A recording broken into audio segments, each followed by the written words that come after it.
Good evening, sir. I'm Dr. Pooja. I'm a physiotherapist. Sir, during your oration, you just said these lines. I would just like to repeat them. You said, every person who is an extremist Muslim, the problems of the humanity will be solved. I would just like to make a correction. I'm too young to correct you, sorry for that. But from the core of my heart, I believe this sentence would have been more authentic if we put it this way. Every person who is an extremist, the problems of the humanity will be solved.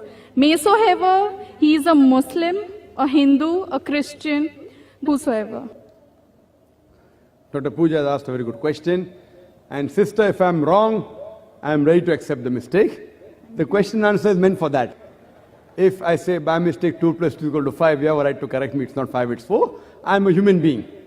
I'm not a human computer, I'm a human being, I can make mistake. That's the reason we have open question and answer session. But, coming to your comment, I said that if everyone would have an extremist Muslim, the problem would have solved. And you corrected me by saying that if you would have said that every human being would have been an extremist, the problem would have solved. Extremist in which way? The way you said. Yes. Extremist, the way you said, to be extremely kind, extremely lovable. Sister, if you heard my talk, I said an extremist Muslim is a person who is extremely kind, extremely merciful, extremely loving, extremely honest, extremely just. Otherwise, there can be an extremist robber who wants to rob. There can be an extremist rapist. So if I just say extremist, the problem will be solved, the rapist will be happy with me. They say I'm an extremist rapist, you know. So sister, if you translate the full into English, you'll understand more correctly. What I meant was that if every human being becomes an extremist Muslim means, if every human being becomes an extremist, peaceful person, submitting his will to God, then the problems of humanity will be solved. Now, because I used the Arabic word, it does not go down the throats of many people. I'm not talking about you, sister. No. I'm talking about the media. When I say Islam, Muslim, it doesn't go down the throat. So I would like to rephrase the question for the benefit of the non-Muslims.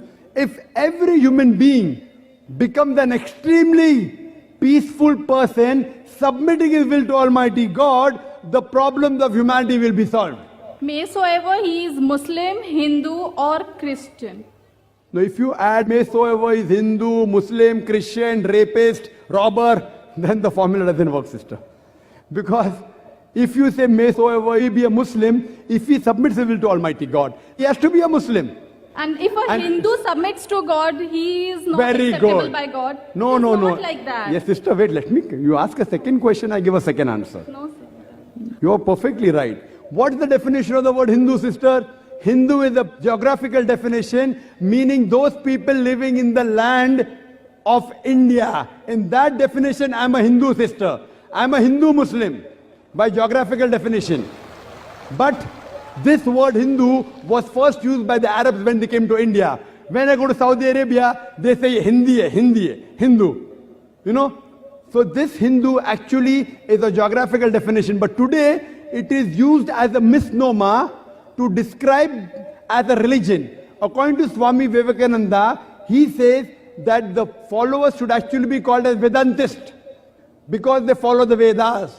So Hindu is a misnomer. You ask any scholar. So if you say, can a Hindu be a Muslim? Geographical definition, I am a Hindu, I am living in India, I submit my will to God, I am a peaceful person. But everyone, but sister, even the Americans can be good. Even the English can be good. If I say everyone in the world should live in India, as it is there is population, as it is more than 1 billion people. I would like to reframe my question, sister, sir. please let me complete the answer. You asked a question, I'm giving the answer. You asked a question, I'm giving the answer. We'll give you a second chance, no problem, sister. Surely. But at least let me clarify. Therefore, the words that you use, you should understand the meaning of the word. If every human being should live in India, then the Indian government will have a problem. As it is, they say, hum do hamare do, ek ke baad abhi nahi, do ke baad kabhi nahi. They're talking about family planning. We too and our too. Hum do hamare do, ek ke baad abhi nahi, do ke baad kabhi nahi. Means after one, let there be a gap. After two, you should not at all produce. Family planning, you can hear my answer in Quran Modern Science.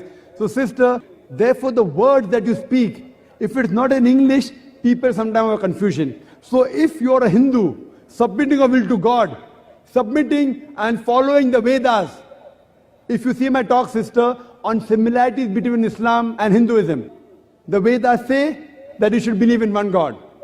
If you follow the Vedas, it's mentioned in Upanishad, Chandogya Upanishad, chapter number 6, section number 2, verse number 1. It says that Ekkam Evidatyam, God is only one without a second. It's mentioned in the Veda, Yajurveda, chapter number 32, verse number 3, Na tasya pratimasti, of that God there is no pratima. Pratima means image, statue, sculpture, photograph. Of that Almighty God, according to Veda, there are no images, there are no photographs, there are no sculptures, there are no statues. If you are such a Hindu, it's mentioned in the Veda of another messenger to come, the final messenger, whose name is Prophet Muhammad, peace be upon him. He is prophesied in the Kalki Avatar, chapter number 2, verse number 5, verse number 7, verse number 9, verse number 11, verse number 15, that this Kalki Avatar, he will be born in the city of peace, that is Makkah. His father's name shall be Vishnu, Yas, servant of God, translated Abdullah, which was the name of the Prophet Muhammad Sallallahu Alaihi Wasallam's father. His mother's name shall be Sumati, means peaceful, serenity. In Arabic it's Amina, which was the name of Prophet Muhammad Sallallahu Alaihi Wasallam's mother. He will be born on 12th month of Madhav. We know he was born on 12th of Awwal. He'll have 4 companions. The first 4 Khulfa Rashidin. I can go on and on and on. I've given a lecture on similarities between Islam and Hinduism. What I say, sister, that let us agree that at least one book is the word of God. Hindus will say that the Veda is the word of God. Christian will say Bible is the word of God. Muslim will say Quran is the word of God. Let us at least agree to follow what is common in the scriptures. Come to common terms as between us and you. Now what is not common, sister, let's not fight on that. We'll discuss that tomorrow. Fine? So let us agree, all the religious scriptures, all the major religious scriptures, whether it be the Bible, whether it be the Veda, whether it be the Quran, whether it be the Parsi scriptures, whether it be the Sikh scriptures, they say you have to believe in one God. Most of the major religions, they prophesy the coming of the last and final messenger. It's mentioned even in the Bible, in Deuteronomy, chapter number 18, verse number 18, book of Deuteronomy, chapter number 18, verse number 19, in the book of Isaiah, chapter number 29, verse number 12. It's prophesied in the Song of Solomon, chapter number 5, verse number 16. In the New Testament, Gospel of John, chapter number 14, verse number 16. In the Gospel of John, chapter number 15, verse number 26. In the Gospel of John, chapter number 16, verse number 7. In the Gospel of John, chapter number 16, verse number 12, 14. Jesus Christ, peace be upon him, says, I have many things to say unto you, but ye cannot bear them now. For he, when the Spirit of truth shall come, he shall guide you into all truth. He shall not speak of himself. All that he hears shall he speak. So what we come to know from all these major scriptures, that you have to believe in one God, who has got no images, who has got no idols. You have to believe in the last and final messenger. So let us agree, sister. Let's not fight on the differences.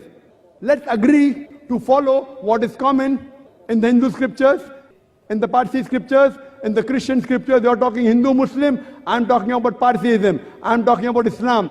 Let us agree to follow what's common. And inshallah, all the human beings who believe in God, they'll have to agree there's one God who has got no images, who has got no statues, and have to believe that one last and final messenger has to come, whose name is Prophet Muhammad, peace be upon him. Then we will have every human being should be an extremely peaceful person, submitting his will to Almighty God. Then the problems of humanity will be solved. Hope that answers the question, sister. Yeah, thank you, sir.